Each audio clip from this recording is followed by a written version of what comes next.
Assalamualaikum warahmatullahi wabarakatuh. Hari ini kita akan membahas tentang teks eksplanasi.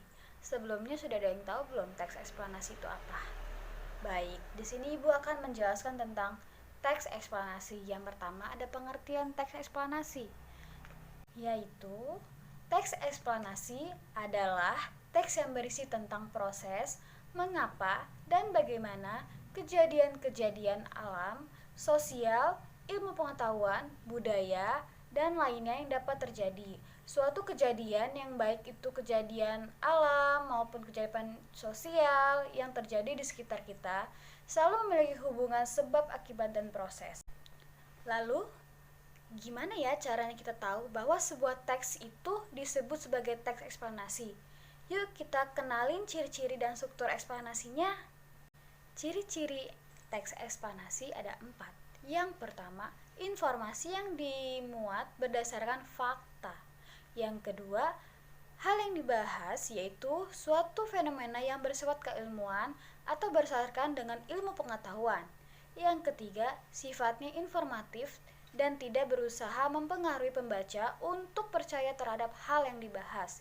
Yang keempat, fokus pada hal umumnya, bukan partisipan manusia. Contohnya tsunami, banjir, gempa bumi, hujan, dan lainnya.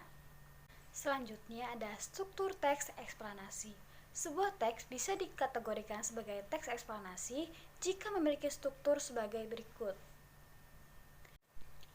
Struktur teks eksplanasi ada 3. Yang pertama, ada identifikasi fenomena.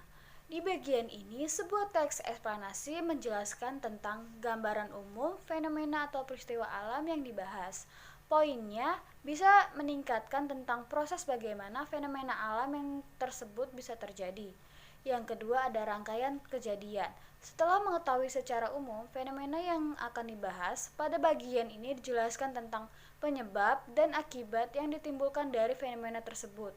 Kamu bisa melakukan deskripsi dalam beberapa paragraf terkait sebab dan akibatnya.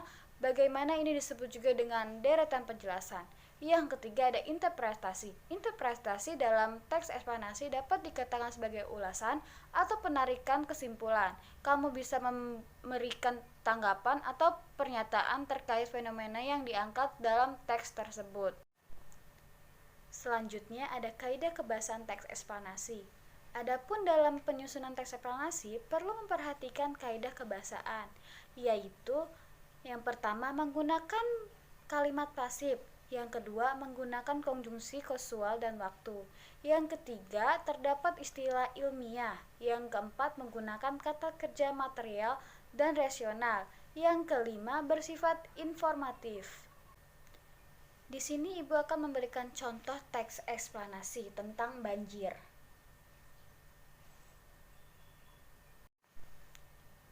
Selanjutnya di sini ada penyebab alami banjir.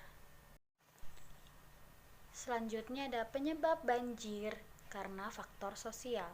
Nah, sekarang sudah paham kan apa itu teks eksplanasi?